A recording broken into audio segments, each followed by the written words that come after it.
എല്ലാവർക്കും പുതിയ ഒരു വീഡിയോയിലേക്ക് സ്വാഗതം. ഇന്ന് നമ്മൾ കാണുവാനായിട്ട് പോകുന്നത് നമ്മളുടെ പേജ് നമ്പർ 43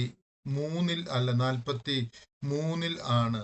ഓക്കെ, മൂന്നാമത്തത് ഇതിൽ നമ്മൾ കാണുന്നത് ഏതാണെന്ന് ചോദിച്ചു കഴിഞ്ഞു കഴിഞ്ഞാൽ നമ്മൾ ജസ്റ്റ് മുൻപ് 2 പാരഗ്രാഫുകളെ നമ്മൾ താരതമ്യപ്പെടുത്തിയിരുന്നു, എന്നിട്ട് അതിൻ്റെ വ്യത്യാസങ്ങൾ കണ്ടെത്തുവാനായിട്ട് പറഞ്ഞിരുന്നു. ഓക്കെ, ഇനി നമ്മൾ പോകുന്നത് ഏതിലേക്കാന്ന് ചോദിച്ചാൽ pick out the word from the passage that give it clarity and help to connect ideas and events. ഇവിടെ നമ്മളോട് പറഞ്ഞിരിക്കുന്നത് ഏതാണെന്ന് ചോദിച്ചാൽ pick out the word from the passage എന്നാണ് നമ്മളോട് പറഞ്ഞിരിക്കുന്നത്. അപ്പം നമ്മൾ ഈ പിക്ക് ഔട്ട് ഫ്രം ദ വേർഡുകൾ എന്ന് പറഞ്ഞിരിക്കുന്നത് മുകളിൽ തന്നിരിക്കുന്ന ആ കണക്റ്റിംഗ് വേർഡുകളെയാണ്. അത് കഴിഞ്ഞിട്ട് എന്താണ് പറയുന്നത്? ഗീവ് ഇറ്റ് ക്ലാരിറ്റി, അത് കൃത്യത നൽകുന്ന ആ വാക്കുകൾ, and help to connect ideas and അതിനുശേഷം ഐഡിയകളെയും സംഭവങ്ങളെയും പരസ്പരം കണക്ട് ചെയ്യുവാനാണ് പറഞ്ഞിരിക്കുന്നത്. ഓക്കെ, അപ്പൊ ആ വാക്കുകളെ ആദ്യം നമുക്കൊന്ന് പഠിക്കാം. ദെൻ എന്ന് വെച്ച് കഴിഞ്ഞാൽ സിഗ്നൽസ് വാട്ട് ഹാപ്പൻസ് നെക്സ്റ്റ്, അടുത്തതായിട്ട് എന്ത് സംഭവിക്കുന്നു എന്ന് നമ്മളോട് പറയുന്നതിന് ഉപയോഗിക്കുന്ന വാക്കാണ് ദെൻ എന്നുള്ളത്. എനിക്ക് തോന്നുന്നു നിങ്ങൾക്കത് മനസ്സിലായെന്ന്. നെക്സ്റ്റ് എന്ന് പറഞ്ഞു കഴിഞ്ഞാൽ moves sequence of forward clearly, അതായത് ഈ നെക്സ്റ്റ് എന്ന വാക്കുകൊണ്ട് അടുത്തതായിട്ട് ആ ഒരു സീക്വൻസിൽ അടുത്തതായിട്ട് എന്താണ് സംഭവിക്കുവാൻ പോകുന്നത് എന്ന് നമ്മളോട് ഒരു ക്ലാരിറ്റിയോട് കൂടി പറയുന്ന ഒരു വാക്കിനെയായിട്ടാണ് നമുക്ക് ഇവിടെ നെക്സ്റ്റ് എന്നതുകൊണ്ട് ഉദ്ദേശിച്ചിരിക്കുന്നത്.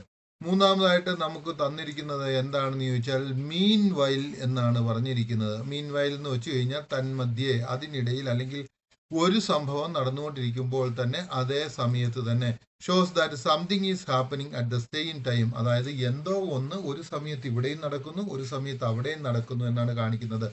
Indicating A shift in focus, അതായത് ആ ഫോക്കസിൽ ഒരു സംഗതിയിൽ ശ്രദ്ധ കേന്ദ്രീകരിച്ചിരിക്കുമ്പോൾ തന്നെ മറ്റേ സംഗതിയിലേക്ക് നമ്മളുടെ ആ ശ്രദ്ധയെ ആകർഷിക്കുന്ന ഒരു സംഗതിയായിട്ടാണ് ഇൻഡിക്കേറ്റിംഗ് ഷിഫ്റ്റ് ഇൻ ഫോക്കസ് എന്നതുകൊണ്ട് നമ്മൾ അർത്ഥമാക്കുന്നത്.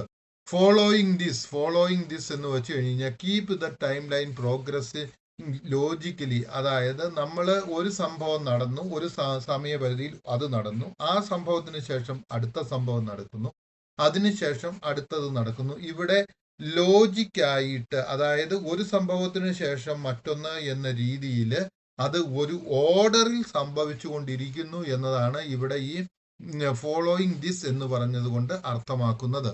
ഇനി കോൺസെക്വന്റ്ലി എന്നുള്ള ഒരു വാക്കാണ് നമുക്ക് ഇവിടെ തന്നിരിക്കുന്നത്. കോൺസെക്വന്റ്ലി എന്ന വാക്ക് നിങ്ങൾക്ക് എല്ലാവർക്കും അറിയാം, പരിണിത ഫലം എന്നൊക്കെ നമുക്ക് പറയാം. അപ്പൊ ഷോസ് കോസ് ആൻഡ് എഫക്റ്റ് എന്ന് വെച്ച് കഴിഞ്ഞാൽ എന്താണ് കോസ് ആൻഡ് എഫക്റ്റ്? കോസ് എന്ന് വെച്ച് കഴിഞ്ഞാൽ കാരണവും ആ കാരണം കൊണ്ടുണ്ടാകുന്ന ഈ എഫക്റ്റ് ഫലവും.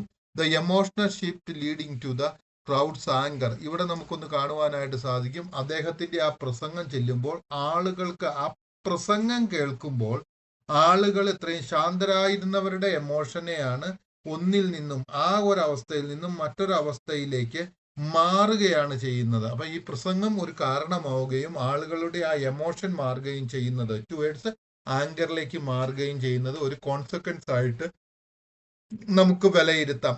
ഫൈനലി എന്ന് വെച്ച് കഴിഞ്ഞാൽ അവസാനം, words of the argument or narrative arc, അതായത് ഫൈനലി എന്ന് വെച്ച് കഴിയുമ്പോഴത്തേക്കും നമ്മൾ ഒരു ആർഗ്യുമെന്റ് അല്ലെങ്കിൽ ഒരു തർക്കം അല്ലെങ്കിൽ ഒരു കാര്യം പറഞ്ഞുകൊണ്ടിരിക്കുമായിരുന്നു. അപ്പൊ അതിന്റെ അവസാനത്തെ സൂചിപ്പിക്കുന്നതിന് വേണ്ടിയിട്ടാണ് ആ കോൺസിക്വന്റ്ലി എന്നുള്ളത്, അല്ല ഫൈനലി എന്നുള്ള വാക്ക് ഇവിടെ ഉപയോഗിച്ചിരിക്കുന്നത്. എനിക്ക് തോന്നുന്നു ഇപ്പം നിങ്ങൾക്ക് ഈ വാക്കുകൾ മനസ്സിലായെന്ന് തോന്നുന്നു. ഇനി നമ്മളോട് പറഞ്ഞിരിക്കുന്നത് ലിങ്കറും അതിന്റെ ഫംഗ്ഷനും മനസ്സിലാക്കുവാൻ വേണ്ടിയിട്ടാണ്. ഇപ്പോൾ ഞാൻ മുകളിൽ പറഞ്ഞത് വെച്ച് നിങ്ങൾ താഴേക്ക് നോക്കുമ്പോൾ നിങ്ങൾക്ക് ഇത് കുറച്ചുകൂടി എളുപ്പമായിട്ട് കിട്ടും. ദെൻ എന്ന് വെച്ച് കഴിഞ്ഞാൽ then indicate A sequence order. Okay, അല്ലെങ്കിൽ നമുക്ക് കാണുവാനായിട്ട് സാധിക്കും ഈ ദെൻ എന്ന് പറയുന്നത് ഒരു സീക്വൻസ് അല്ലെങ്കിൽ ഒരു ഓർഡറിനെ സംബന്ധിച്ച് നമുക്ക് കാണിച്ചു തരുന്ന ഒന്നാണ്. ഇവിടെ സീക്വൻസ് എന്ന് വെച്ച് കഴിഞ്ഞാൽ ഒരു സംഭവത്തിന് ശേഷം മറ്റൊന്ന് നടന്നു എന്നുള്ള ആ ഒരു അർത്ഥത്തിലാണ് ആ സീക്വൻസ് എന്നുള്ളതിനെ കുറിച്ച് നമ്മളുടെ അടുത്ത് പറയുന്നത്. ഒരെണ്ണം നടന്നതിന് ശേഷം അതിൻ്റെ അടുത്തത് നടന്നു എന്നുള്ള ഒരു രീതിയിൽ. നെക്സ്റ്റ് എന്ന് പറഞ്ഞു കഴിഞ്ഞാൽ എന്താണ് next step in the sequence, അതായത് ഒരു പരിപാടി നടന്നുകൊണ്ടിരിക്കുമ്പോൾ ആദ്യത്തത് നടന്നു, അത് കഴിഞ്ഞിട്ട് രണ്ടാമത്തേത് നടക്കുന്നു എന്ന രീതിയിൽ കാണിക്കുന്നതിന് വേണ്ടിയിട്ടാണ്. ഇനി മൂന്നാമത്തതായിട്ട് മീൻ വൈൽ എന്ന് വെച്ച് കഴിഞ്ഞു കഴിഞ്ഞാൽ ഇൻഡിക്കേറ്റ് സൈമൾട്ടേനിയസ് ഈവൻസ്, അതായത് ഒരേ സമയം തന്നെ സംഭവിച്ചുകൊണ്ടിരിക്കുന്ന രണ്ട് കാര്യങ്ങളെയാണ് ഇവിടെ സൂചിപ്പിക്കുന്നത് എന്നുള്ളതാണ് മീൻ വൈൽ കൊണ്ട് നമ്മൾ അർത്ഥമാക്കുന്നത്.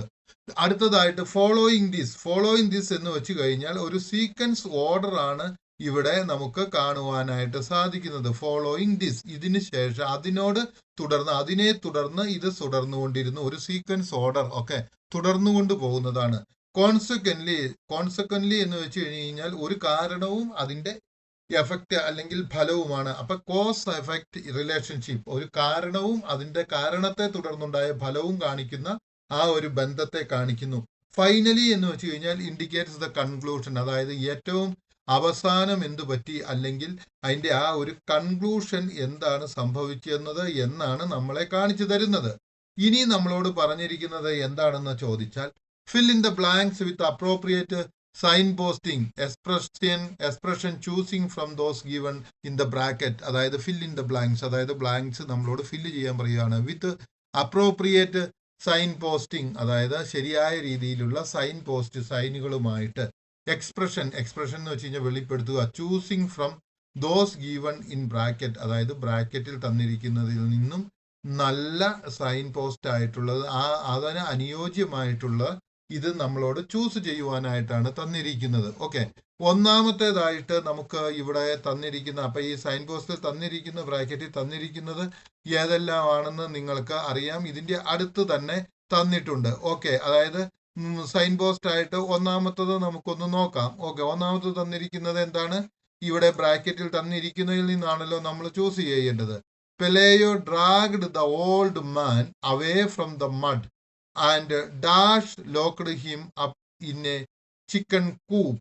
ഇവിടെ പറഞ്ഞിരിക്കുന്നത് എന്താണെന്ന് ചോദിച്ചാൽ പെലേയോ എന്ത് ചെയ്തു? പെലേയോ എന്താണ് ചെയ്തിരിക്കുന്നത് എന്നാണ് ഇവിടെ പറഞ്ഞിരിക്കുന്നത്. ഡ്രാഗ്ഡ് എന്ന് വെച്ച് കഴിഞ്ഞാൽ വലിച്ചിഴച്ചുകൊണ്ട് പോയി. എവിടെയാണ്? ദ ഓൾഡ് മാൻ എന്ന് വെച്ച് കഴിഞ്ഞാൽ ആ വാർദ്ധക്യത്തിലെത്തിയ മനുഷ്യൻ അല്ലെങ്കിൽ ആ വൃദ്ധനായ മനുഷ്യനെ എന്ത് ചെയ്തു?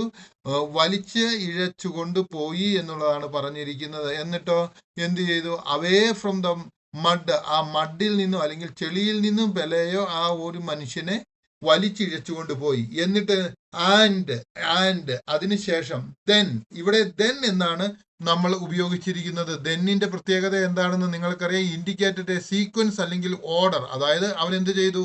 വലിച്ചുകൊണ്ട് പോയി. അതിനുശേഷം ആ ഓർഡറിൽ രണ്ടാമതായിട്ട് ചെയ്ത കാര്യം then locked him up in a chicken coop, അതായത് അവൻ എന്ത് ചെയ്തു?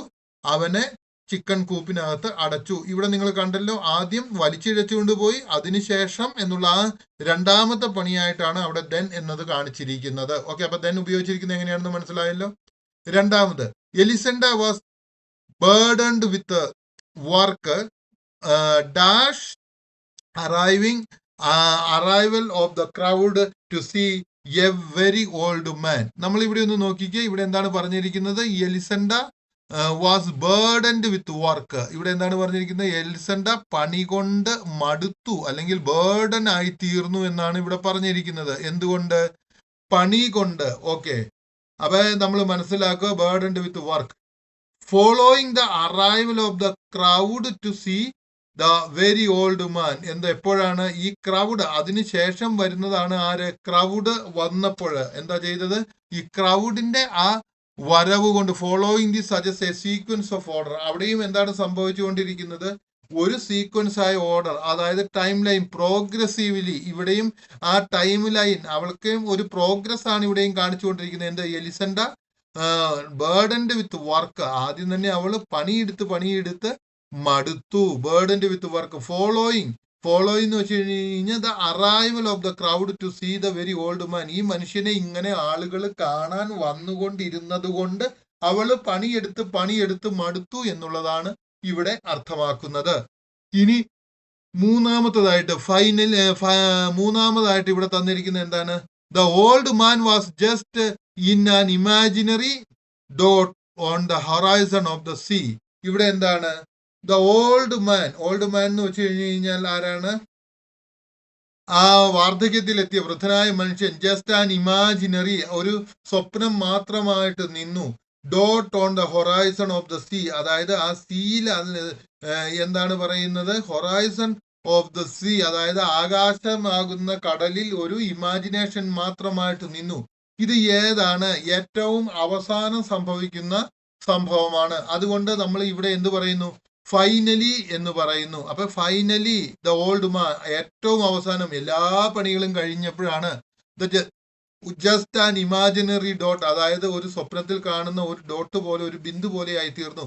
On the horizon of the sea, സീയുടെ അങ്ങേ അറ്റത്ത്. എനിക്ക് തോന്നുന്നു ഈ പാഠഭാഗം നിങ്ങൾക്ക് മനസ്സിലായെന്ന്. ഇനി നമുക്ക് അടുത്ത വീഡിയോയിലേക്ക് പോകാവുന്നതാണ്.